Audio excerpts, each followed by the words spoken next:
안녕하세요. 북강주 동아간호학원의 원장 이현경입니다. 오늘은 기본간호 투약독기 중에서 인슐린과 철분제에 대해서 여러분과 함께 공부해 보겠습니다. 강의 내용에 집중하시고요. 중간중간 드리는 꿀팁을 꼭 기억하세요. 자, 지금부터 시작합니다. 먼저 인슐린 투약에 대한 공부를 해볼게요. 인슐린은 어떤 양리작용이 있으며 투약법, 그리고 주사 부위, 그리고 섞는 방법에 대해서 주로 문제로 출제되고 있습니다. 자, 먼저 우리 인슐린이 어떤 약인가 당연히 아시죠? 당뇨병 환자의 혈당치를 낮추는 약물입니다. 그래서 첫 번째 써져 있는 양리작용은 당연히 혈당치를 낮추는 것이다.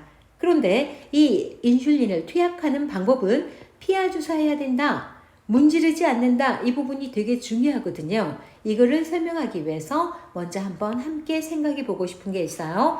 자, 약간의 그림을 그려놨는데요. 위장계로 우리가 음식을 섭취합니다. 그런데 음식을 섭취할 때는요, 당뇨병 환자라면 당 지표가 낮은 음식을 먹어줘야 돼요. 낮은 음식을 섭취해야 됩니다.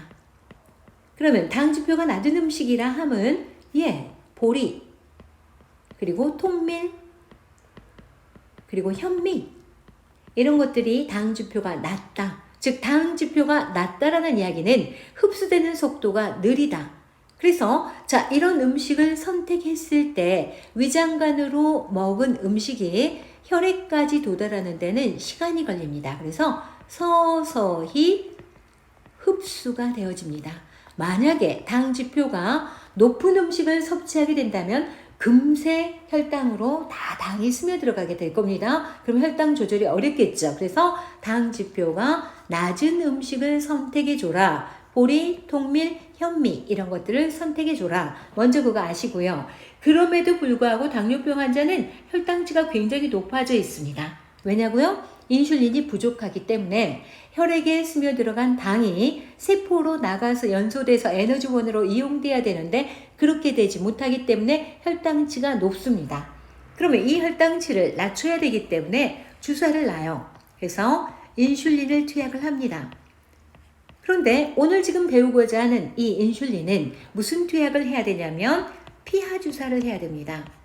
피하 주사를 하는 이유는요, 피하 지방에는 혈관이 듬성듬성 있고요, 가늘어요. 그래서 근육보다 피하 지방에는 혈관의 양이 조금 분포가 되어 있고 그만큼 흡수 속도가 느립니다. 이걸 원하는 거죠. 그래서 피하 주사를 합니다. 중요하죠? 피하 주사가 되어진다면 이것이 혈액까지 스며 들어가는데 천천히 스며 들어갈 겁니다. 즉 이거 역시 약물이 서서히 흡수가 되어져서 서서히 혈당을 낮추는 역할을 하게 될 겁니다. 이걸 말하는 거예요. 그래서 자, 이제 여기서 강조하고자 하는 건 뭐냐면 당뇨병 환자는 당 지표가 낮은 음식을 먹어야 한다. 그래야 서서히 흡수돼서 혈당이 너무 팍 오르는 걸 막을 수가 있을 거다. 그럼에도 불구하고 당뇨병 환자는 인슐린이 부족하기 때문에 혈당이 높을 수밖에 없다. 이 혈당을 낮추기 위해서는 인슐린을 주사하되 피하 주사하자. 그 이유는 천천히 서서히 흡수돼서 그 효과가 오랫동안 지속되어야 하기 때문이다. 이걸 기본적으로 여러분 알고 공부하는 게 좋습니다. 자, 그러면 이제 첫 번째, 두 번째 투약법에 대해서 한번 봐볼게요. 피하 주사한다라고 방금 말씀드리고 강조드렸죠. 이거는 왜 그렇다고요? 서서히, 즉 천천히 흡수되기를 바라는 거예요. 그리고 더불어서 천천히 흡수되니까 어떨까요? 오랜 시간 약효가 지속되도록 하기 위함이죠. 이런 목적으로 아주 중요한 겁니다. 그래서 천천히 흡수되고 오랜 시간 약효가 지속되도록 하기 위해서 인슐린은 반드시 피하 주사하고 있다. 강조하고요. 또 강조하는 점은 문지르지 않는다. 보통 우리 피하 주사는요, 근육 주사나 피하 주사는 문질러 주거든요. 그러나 인슐린은 피하 주사함에도 불구하고 문지르지 않는다. 이유는요, 문지르는 거는 왜 문지를까요? 잘 퍼져서 약이 흡수되라는 거죠. 그런데 조금 전에 말씀드린 것처럼 천천히 흡수되기를 바라기 때문에 문지르지 않는다. 그 이유는 문지르면 어떤 문제점이 생길까요? 흡수가 빠르게 되죠. 흡수가 촉진되기 때문이다. 그래서 문지르지 않는다. 즉 결국은 천천히 흡수되기를 바라는 거죠. 아시겠죠? 그 다음에 세 번째, 자, 인슐린 주사 부위입니다. 인슐린은 조금 전에 말씀드린 것처럼 피하 주사를 하는데 피하 지방이 많은 곳을 선별해서 시계 방향으로, 물론 병원마다 조금씩 다릅니다만은 시계 방향으로 돌아가면서 주사합니다. 즉 한 곳에 반복적으로 주사하지 않고 장소를 바꾸어, 중요하죠? 장소를 바꾸어 골고루 주사하는 거예요. 그래서 주사를 해줘야 한다. 그 이유는 왜 그러냐 하면 피하 지방은 매우 예민하고 손상이 잘 되는 조직이기 때문에 인슐린을 그나마 인슐린이니까 주사하는 거예요. 예를 들어 항생제를 투약하면 피하 지방 조직이 괴사되거든요. 근데 인슐린이니까 괜찮긴 하지만 계속해서 투약하면 피하 지방이 섬유성 변성이 되어지면서 함몰되고 딱딱하게 굳어버려요. 그래서 그런 일이 없도록 하기 위해서 돌아가면서 똑같은 부분에 계속 반복해서 투약하지 않습니다. 장소를 바꿔가면서 투약을 해라. 자, 그러면 여기 지금 그림으로 표현해 놓은 곳이 있는데요. 자, 여기 이 부분이요. 그러니까 상박 외측에 피하 지방이 많은 곳. 예, 그리고요. 대퇴 외측에 피하 지방이 많은 곳. 그리고 복부 주변에는 엄청 피하 지방이 많죠. 여기를 선택해서 장소를 바꿔가면서 주사를 해야 한다라는 이야기입니다. 혹시 보일지 모르겠습니다. 자, 보면 1, 2, 3, 4, 5, 6, 7, 8 이렇게 써놨어요. 즉 말하자면 첫 번째 여기다 놨다, 두 번째 여기 3, 4, 5, 6, 7, 8. 그 다음에는 9, 10, 11, 12, 13, 14, 15, 16. 그 다음에 17, 18, 19, 20, 21, 22, 23, 24, 25, 26, 27, 28, 29, 30, 31, 32 이렇게 장소를 바꾸어가면서 쭉 이렇게 주사하는 거라고요. 그러지 않으면 섬유성 변성이 우려되기 때문이다.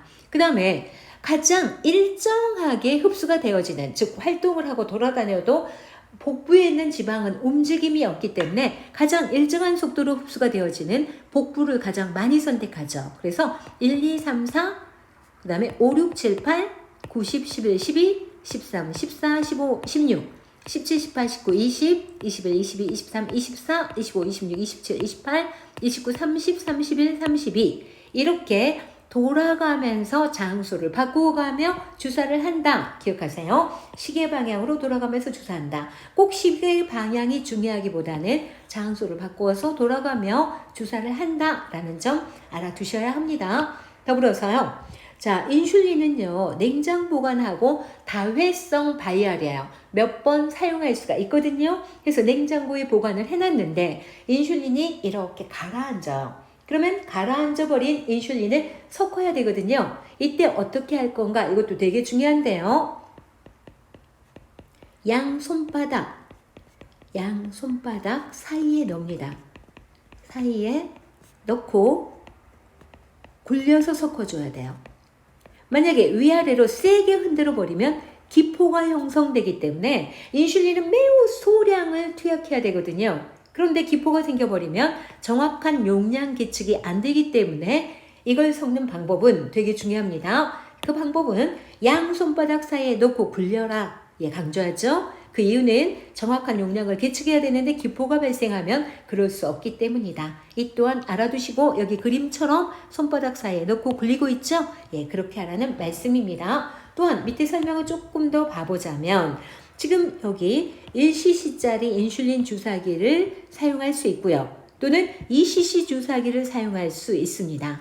만약에 피하 주사는 대부분 2cc 주사기를 사용하거든요. 그렇다면 특별한 언급이 없이 몇 도 각도로 주사하느냐 그러면 45도 각도로 주사한다 이렇게 봐야 되는데 만약에 인슐린 주사를 1cc 주사기로 사용한다 이럴 때는 90도 각도로 삽입한다 이것도 알아두셔야 돼요. 자, 그림 비교를 한번 해보자면 이런 겁니다. 지금 1cc 주사기를 보면 바늘이 어때요? 짧죠? 바늘이 굉장히 짧습니다. 1cc는 빽빽하고 바늘이 짧죠? 그렇기 때문에 여기 그림에 있는 것처럼 이렇게 직각으로 90도로 삽입해도 피하 지방층까지만 어때요? 바늘이 들어가죠? 그러니까 1cc 주사기를 가지고 투약을 할 때는 90도 각도로 삽입한다. 그러나 만약에 인슐린을 보편적인 방법으로 2cc 주사기, 피하 주사라는 데 포인트를 가지고 2cc 주사기를 썼다면 여기 그림처럼 주사기의 바늘이 훨씬 길어요. 그렇죠? 1cc 주사기보다는 바늘 길이가 길기 때문에 90도로 삽입하면 근육까지 들어가 버려요. 그래서 이때는 45도로 각도를 잡아서 삽입합니다. 즉 말하자면 여기 그림상 보자면 이것입니다. 이렇게 45도 각도로 했죠. 그러면 바늘 길이가 길기 때문에 각도를 높였어도 피하 지방까지 가는 건 똑같죠. 그래서 그렇게 몇 cc짜리 주사기를 사용했느냐에 따라서 90도 또는 45도로 삽입한다. 그러나 특별한 언급이 없을 때는 2cc 주사기로 45도로 삽입한다. 이렇게 생각해 볼 수도 있습니다. 자, 인슐린에 대해서 요 정도 알아두는 게 필요할 것 같은데, 자, 그러면 이와 관련된 문제를 단답형으로 한번 풀어볼게요. 1번. 인슐린 주사 부위가 딱딱하게 섬유화되지 않도록 하는 방법은 어떤 건가 말씀드렸었죠? 왜 그렇게 어떻게 해야 딱딱하게 섬유화되는 걸 막을 수 있다고요? 네, 시계 방향으로 장소를 바꾸어 주사한다고요. 장소를 바꾸어 주사한다. 한 곳에 반복적으로 투약하게 되면 딱딱하게 섬유화되기 때문에 그렇게 되지 않도록 하려면 장소를 바꾸어서 주사해라 라는 말씀입니다. 두 번째, 인슐린은 피하 주사해야 된다가 되게 중요하거든요. 근데 왜 그렇게 해야 되는가 라고 말하면 어때요? 예, 근육에다 투약하면 혈관이 많아서 빨리 흡수가 돼버린단 말이에요. 그래서 천천히 흡수되길 바라는 거죠. 자, 그래서 답은 천천히 흡수돼서, 그래서 오랜 시간 약효가 지속되도록 하기 위함이다. 간단해 보이지만 되게 중요합니다. 그래서 피하 주사를 꼭 해야 된다라고 알아두세요. 세 번째, 인슐린을 피하 주사할 때 주사바늘 삽입 각도 그랬어요. 자, 여기서 3번과 4번을 잘 비교해 보는데 3번은 특별히 몇 cc 주사기라고 표현하지 않고 피하 주사를 한다라는 언급만 했습니다. 몇 도 각도로 하느냐? 4번은 1cc 인슐린 주사기를 이용했다라고 거론을 했어요. 그때 주사바늘 삽입 각도는 어떤가? 바로 전에 설명드렸죠? 자, 1cc 주사기는 바늘 길이가 짧기 때문에 그 각도가 90도 각도로 해도 피하 지방까지만 들어간다. 그러나 그런 언급이 없고 피하 주사를 한다라고 할 때는 주사 바늘 삽입 각도는 45도다 이렇게 표현을 하죠. 그러나 대부분은 인슐린은 1cc 인슐린 주사기를 이용하고 있기 때문에 각도를 90도 각도로 보통 하는 겁니다. 그래서 일반적인 피하 주사와 그 다음에 인슐린 1cc짜리 주사기로 했을 때 각각의 각도를 조금 비교해 두시기 부탁드립니다. 자, 다음 문제요. 인슐린 주사 후 문지르지 않죠? 그 이유가 무엇인가? 예, 문지르면 빨리 흡수가 되는 거죠? 그래서 천천히 흡수되도록 하기 위함이다. 아시겠죠? 그래서 문지르지 않는다 중요합니다. 다음에 자, 인슐린은 냉장 보관하는데 다회성으로 바이알로 되어 있는 약병에 사용하고 있는데 이게 놔두면 가라앉아요. 그러면 가라앉은 약물을 어떻게 섞을 거냐? 세게 위아래로 흔들면 된다고요? 아니에요. 그래서 양 손바닥 사이에 놓고요. 굴린다. 왜 그렇다고요? 만약에 위아래로 세게 흔들면 기포가 형성되기 때문에 정확한 용량을 계측할 수 없다라고 말씀드렸죠? 그래서 양 손바닥 사이에 굴려라. 다음에 7번은요. 금방 지금 표현한 겁니다. 인슐린을 세게 흔들면 안 된다 그랬죠? 그 이유는요. 세게 흔들면 기포를 형성하기 때문이다. 기포를 형성했다면 정확한 용량 계측에 어려움이 있다. 용량 계측에 어려움이 있을 거다. 그래서 세게 흔들면 안 된다라고 기억하셔야 합니다. 다음 8번은 인슐린은 어디에 보관할 거니? 얘는 어디에 보관하죠? 냉장 보관하죠. 반드시 냉장 보관해야 되는 몇 가지 약들이 있어요. 인슐린, 헤파린, 그리고 백신, 즉 예방주사약이죠. 혈액, 혈청 이런 거는 냉장 보관하는 거죠. 인슐린 냉장 보관합니다. 다음 9번은요. 인슐린 투약 시 흡수 속도가 가장 일정한 부위. 자, 바로 전에 잠깐 가볼까요? 바로 전에 투약하는 부위는 다양하게 있지만 복부에다 투약을 했을 때는 어때요? 활동, 움직임과 무관하게 서서히 흡수되는 속도가 일정하답니다. 그래서 여기서 흡수 속도가 가장 일정한 부위가 어디냐? 그러면은 복부의 피하 지방에 주사를 하면 가장 일정한 속도로 천천히 계속 같은 속도로 흡수가 될 수 있습니다. 그래서 복부에다 하면 그렇게 좋더라. 이렇게 해서 인슐린 투약에 대한 단답형 문제를 함께 풀어봤습니다. 아시겠죠? 이 정도는 꼭 외워두시기 부탁드립니다. 다음 철분제 투약으로 들어가 볼게요. 자, 철분제란 철분계피성 빈혈 환자에게 사용하겠죠. 자, 그러면 철분제에 대한 공부를 하려면서 우리는 빈혈에 대한 공부를 먼저 한번 생각해 보도록 할까요? 예. 자, 철분 결핍성 빈혈 생각하기 위해서 자, 빈혈을 보려는데 골수부터 생각해 볼게요. 골수에는 조혈모 세포가 있죠. 그래서 이 골수에서 자, 철분의 도움을 받으면 이제 적아구를 만들어냅니다. 아기적혈구를 만들어내는 거죠. 그러기 위한 재료가 철분입니다. 예, 이렇게 적아구는 아직 적혈구 기능을 못해요. 그래서 이걸 성숙시키기 위해서 비타민 B12가 필요합니다. 그럼 비타민 B12의 도움을 받으면 이제 적혈구가 되어지는 거죠. 그러면 이 적혈구가 이제 120일 동안 전신에 산소를 운반하면서 적혈구 본연의 일을 하게 됩니다. 그리고 120일이 된 다음에는 파괴가 되겠죠. 그래서 빌리루빈이 되어지고요. 이거는 다음 대사 과정을 거쳐서 소변과 대변으로 배설이 되어지는 거다. 다음에 좀 더 구체적인 거는 배우겠지만 자, 일단은 이렇게 단계별로 해놓고 그러면 빈혈에 대해서 한번 접근해 볼게요. 자, 만약에 여기서 골수가 제 기능을 못합니다. 그러면 아예 조혈모 세포가 없겠죠. 이럴 때는 우리는 재생 불량성 빈혈이라고 합니다. 재생 불량성 빈혈이다. 그 다음에 철분이 있어야 골수에서 철분을 재료로 해서 적아구를 만드는데 얘가 결핍됐다. 그러면은 철분 결핍성 빈혈이 될 겁니다. 철분 결핍성 빈혈이 될 거고요. 그 다음에 적아구가 적혈구가 되기 위해서는 비타민 B12가 필요한데 얘가 결핍돼서 안 될 때는 악성 빈혈이 됩니다. 여기서 의미는 악성 빈혈 그러면은 종양에서 악성 종양이란 말을 쓰죠.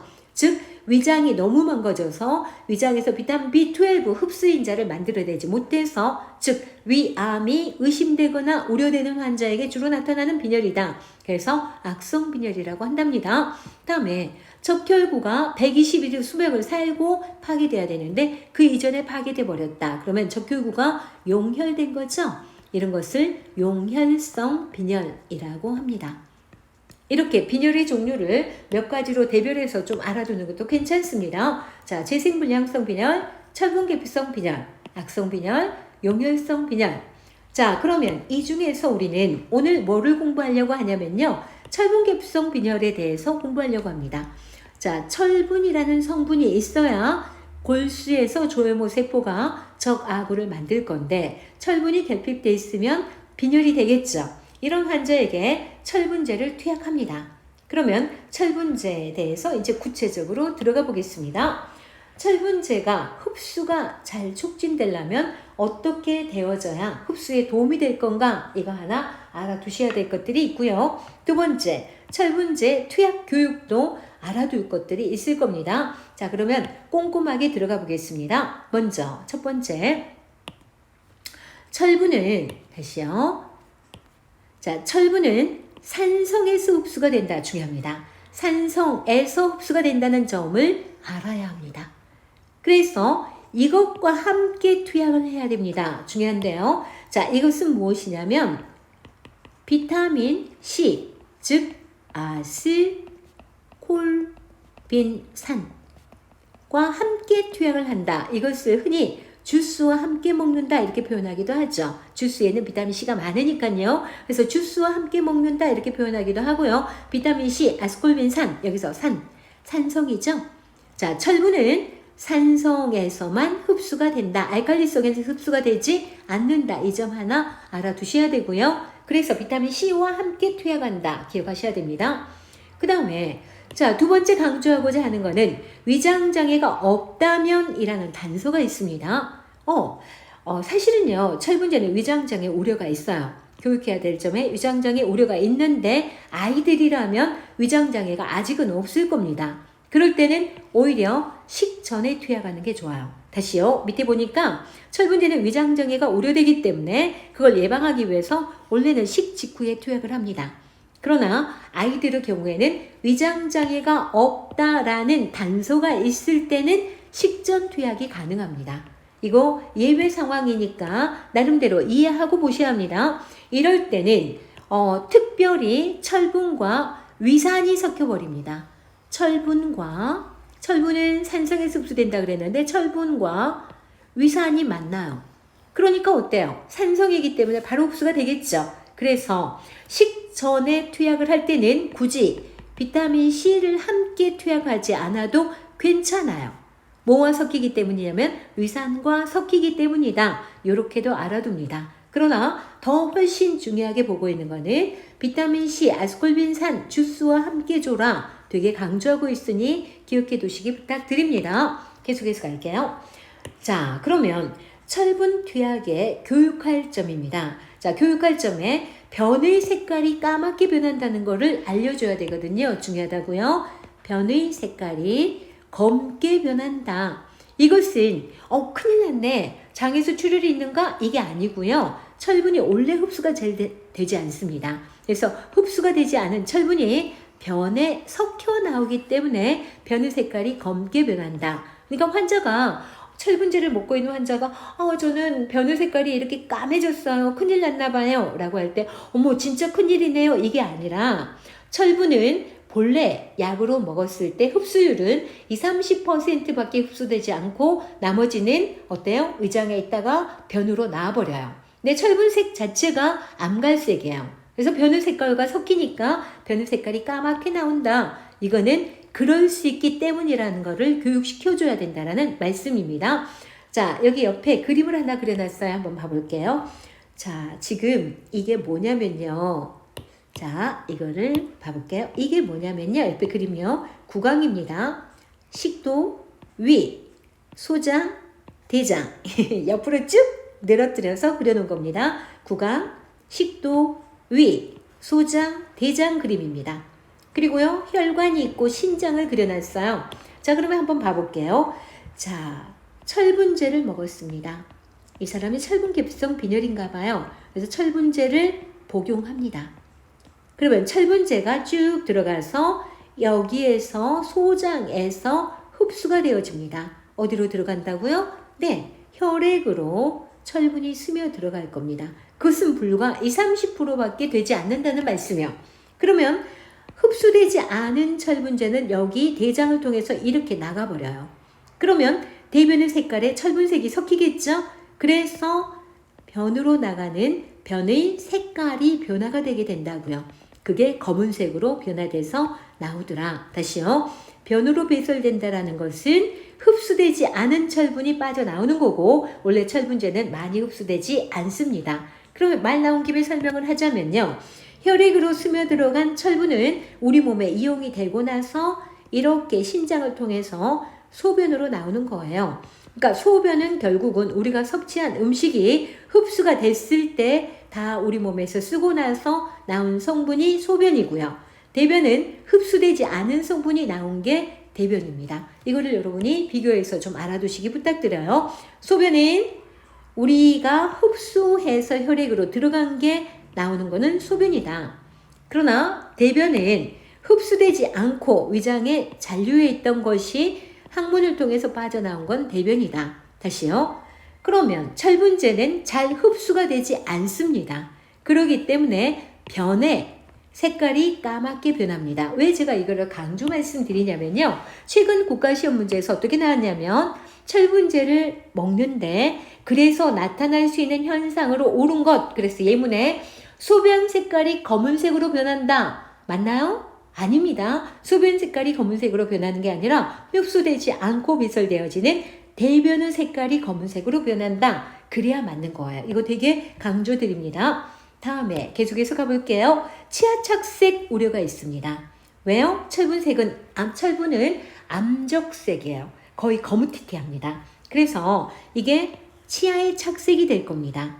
그렇다면 치아 착색의 우려를 생각할 때 이를 예방해야죠. 보기 싫겠잖아요. 그래서 액상제제는 이렇게 해서 줘라. 어떻게 해요? 빨대를 이용해라. 빨대를 이용하고요. 또는 액상제가 아니게 아예 처음부터 캡슐제로 만들어서 투약하는 게 좋은 방법입니다. 그래야 치아의 착색을 막을 수 있습니다. 다시요. 액상제로 꼭 줘야 한다면 빨대로 먹는다. 그 다음에 액상제가 아니라 고체로 만들려면 캡슐제로 해서 철분제를 캡슐 안에 장착시켜서 먹으면 치아에 착색되는 걸 막을 수 있을 겁니다. 또한 위장장애 이야기는 말씀드렸었어요. 위장장애 우려가 나타나는데 그래서 위장을 자극하지 않으려면 식 직후에 투약해라. 또 하나 철분제의 문제점이 있어요. 변비가 우려됩니다. 예, 장 운동이 좀 더뎌지면서 변비가 우려됩니다. 그러면 변비가 되지 않도록 하려면 어떻게 해야 될까요? 장 운동이 빨라져야 되고 변이 딱딱하게 굳지 않아야 되겠죠. 그래서 섬유질이 많은 음식을 주는 게 좋고요. 그 다음에 수분을 많이 섭취하는 게 좋습니다. 그래서 섬유질과 수분 섭취를 권장한다. 그래야 변비를 예방할 수 있습니다. 자, 이제 강조할 것 다시 한번 거론하겠습니다. 철분제 투약할 때는 다음 교육이 필요한데 변의 색깔이 까맣게 변할 거다. 걱정하지 말아라. 흡수되지 않은 성분이 나오고 있는 것이다. 그러나 여기서 주의할 점은 소변 색깔이 까맣게 변하는 게 아니라 변의 색깔이 까맣게 변한다. 기억하시고요. 치약 착색 우려가 있다. 그래서 액상제제라면 빨대를 이용하고 아예 캡슐제로 만들어서 주는 건 좋겠다. 위장장애가 우려된다. 그래서 식 직후에 투약한다. 물론 꼬맹이여서 위장장애가 없을 때는 식전에 투약할 수도 있지만 보편적인 경우에는 식 직후에 투약을 한다. 다음에 변비가 우려됩니다. 그러니까 장 운동이 좀 더뎌지면서 변비가 우려되기 때문에 섬유질이 많은 그리고 수분이 많은 음식을 주는 게 좋겠다. 이런 것들이 철분제에서 꼭 알아둘 내용이고요. 맨 위에 거론한 이 부분요. 예. 그래서 재생불량성 빈혈과 철분캡성 빈혈, 악성 빈혈, 용혈성 빈혈 이런 것도 어느 정도는 파악해 두고 있으면 좋겠습니다. 자, 그러면 단답형 문제 한번 같이 풀어보겠습니다. 자, 1번 철분제 흡수를 촉진하는 영양소가 있습니다. 철분제는 산성에서 흡수가 된다 그랬죠? 그래서 산성 성분인 비타민 C와 궁합이 잘 맞습니다. 아스콜빈산이라고 하죠. 네, 이렇게 먹어줘야 되겠다. 다음 두 번째 문제는요. 철분제는 만약에 식전에 투약한다면 아가들이나 그렇지 성인은 위장이 좀 안 좋아서 식전에 투약하지 않습니다. 근데 만약에 식전에 투약한다면 흡수가 잘 되거든요. 그 이유가 뭐냐를 물었습니다. 자, 왜 그러죠? 철분은 산성에서 흡수가 된다 그랬죠? 근데 철분이 목과 위산과 결합을 해서 잘 흡수되도록 촉진시켜버립니다. 그렇기 때문에 이 경우에는 굳이 흡수를 촉진시키기 위해서 비타민 C와 함께 주지 않아도 되는 겁니다. 이해할 수 있겠죠? 물론 1번이 훨씬 중요합니다만은 1번과 2번을 비교해서 알아두는 것도 괜찮습니다. 그 다음에 자, 세 번째 문제요. 철분제로 인한 위장장애를 줄이기 위해 철분제는 위장장애를 좀 일으키거든요. 이걸 줄이기 위해서 어느 시간대에 투약을 하는 게 좋겠는가? 라는 이야기예요. 공복 시에는 위장장애가 훨씬 커집니다. 그래서 만복시, 즉 식사를 막 하고 나서 드리는 게 좋습니다. 그래서 식 직후에 복용하는 게 좋다. 예, 아시겠죠? 다음에 다음 문제는 철분제는 치아 착색이 될 수 있습니다. 이걸 예방하기 위한 투약 방법은 어떻게 해줘야 되는가? 예, 치아 착색을 예방하려면 아예 캡슐제로 주거나, 그렇죠? 캡슐제로 주거나 또는 만약에 액상제다. 액상으로 되어 있는 제제라면 액상 제제는 뭐를 이용한다고요? 예, 빨대를 이용합니다. 빨대를 이용한다. 아시겠죠? 다음에 자, 철분제가 착색되는 치아 구조물은 아까 전에 4번에 착색이 된다 그랬죠? 네, 어디에 착색되느냐라는 문제입니다. 자, 옆에 그림을 좀 봐보면요. 여기 지금 범낭질이라고 돼 있어요. 지금 치관에 이렇게 있을 때 이 윗부분만 나오는 부분이거든요. 그래서 눈에 보이는 부분은 치아 껍질을 싸고 있는 범낭질인데 이 범낭질이 매우 단단하지만 손상도 잘 되고요. 착색도 잘 돼요. 예를 들어 카레를 먹으면 치아가 누렇게 된다. 담배를 피우면 치아가 약간 누르스름해서 약간 황토색으로 변화가 된다. 다 범낭질의 그 색소가 침착되기 때문이에요. 그렇다면 철분제를 투약하면 치아 착색이 된다. 역시 범낭질의 치아 착색이 되는 겁니다. 그래서 착색되는 치아 구조물은 어디냐? 그러면 뭐라고요? 범낭질이다. 아시겠죠? 예, 다음 문제 봐볼게요. 철분제 투약으로 인한 변비가 생길 수 있어요. 그래서 대부분 철분제를 투약하고 증상이 좋아져서 헤모글로빈 수치가 정상이 돼도 2, 3개월을 더 철분제를 투약을 해야 되는데 환자들이 변비 때문에 투약을 더 하고 싶지 않아 할 만큼 환자가 체감하는 불편감은 변비거든요. 이거를 예방하는 방법은 네, 당연히 장운동이 촉진돼야 되니까 섬유질을 많이 공급하고요. 그 다음에 수분 섭취도 좀 늘리는 게 필요합니다. 그래서 섬유질과 수분을 권장한다. 아시겠죠? 다음, 철분계피성 빈혈이 발생하는 원인이 무엇인가? 왜 철분계피성 빈혈이 발생하겠는가? 이거예요. 철분은 조금 전에 표현한 것처럼 뭐죠? 혈액을 만드는 재료잖아요. 근데 왜 이 철분계피성 빈혈이 주로 발생하느냐? 주 원인은요. 반복되는 출혈이에요. 반복되는 출혈.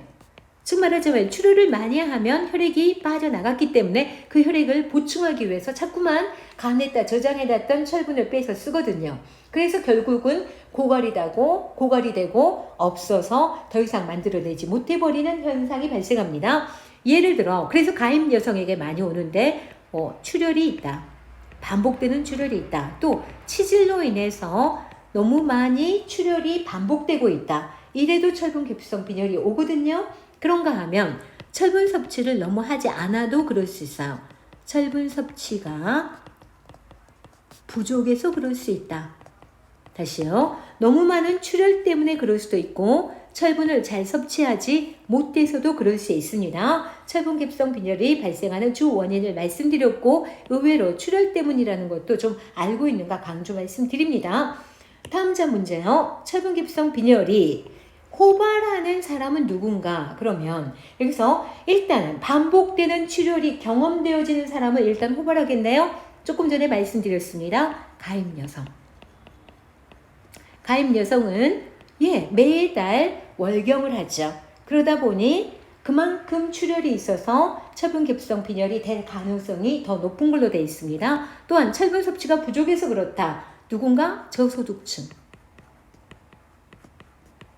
또 생후 6개월까지는 보통 엄마로부터 받은 철분으로 살아가지만 6개월 이후에는 철분을 보충하면서 이유식으로 들어가 줘야 되는데 이유식이 적절치 못해서 6개월에서부터 보통 24개월까지 뭐든 잘 먹을 수 있는 24개월까지는 그런 영유아의 경우에는 다른 연령층보다 철분계피성 빈혈이 좀 잘 오는 것으로 되어 있습니다. 그래서 호발하는 사람은 이런 사람이다. 흔히 발생하는 사람을 호발하는 사람이라고 하는 거죠. 네, 그것도 좀 가볍게 알아두시고요. 그다음에 철분계피성 빈혈 환자에게 철분제는 경구투약을 하고 있거든요. 왜 경구투약을 하느냐? 물론 흡수율이 좀 낮다 그랬습니다. 그럼에도 불구하고 경구투약을 하고 있는데 그 이유는 만약에 비경구 투약을 한다면 번거롭기도 하겠지만 이렇게 한다면 이 철분 색깔이 피부에 스며들면서 멍이 듭니다. 그래서 아주 중요한 건 아니지만 철분제는 흡수가 잘 안 돼서 대변 색깔이 까매지고 변비가 생기고 위장 장애를 일으킨지 알지만 경구투약을 주로 하고 있는 겁니다. 그래서 여러 가지 문제점을 감안하면서 색소 침착을 줄이기 위해서 빨대, 캡슐, 또 위장 장애를 생각해서 식 직후에 또 변비를 생각해서 섬유질, 수분 많이 먹고 또 변이 까맣게 변합니다를 알려줌에도 불구하고 그런 불편감이 있는데도 불구하고 철분제는 경구투약을 하게 됩니다. 아시겠죠? 다음 문제는요. 악성빈혈 환자라면 비타민 B12를 주게 되는데 이것은 반드시 비경구투약을 하거든요. 그 이유가 뭐냐라는 이야기입니다. 자, 이거 악성빈혈 이야기를 잠깐 거론해 드릴게요. 자, 바로 앞장에서 요 부분요. 여기 지금 설명을 한 거죠. 그 부분을 다시 끌어다가 이해를 시켜 드릴게요. 자, 다시 볼게요. 골수에는 뭐가 있다고요? 조혈모 세포가 있습니다. 조혈하기 위한 엄마 세포가 있죠. 이 골수의 조혈모 세포를 자극하고 철분이 거기에 공급이 되어지면 적아구가 만들어진다고요. 그러면 이 적아구는 비타민 B12 도움을 받아야 적혈구가 되어지는 거죠. 그래서 적혈구가 120일 수명을 살아줘야 되는데 지금 제가 여기서 강조하고자 하는 거는 뭐냐면 이거요. 적아구가 적혈구가 되기 위해서 꼭 필요한 게 뭐라고요? 비타민 B12다. 자, 여기에 집중 한번 해보겠습니다. 이 비타민 B12가 있어야만 적아구를 적혈구로 바꾸게 되는데 그런데 말이에요. 만약에 심각한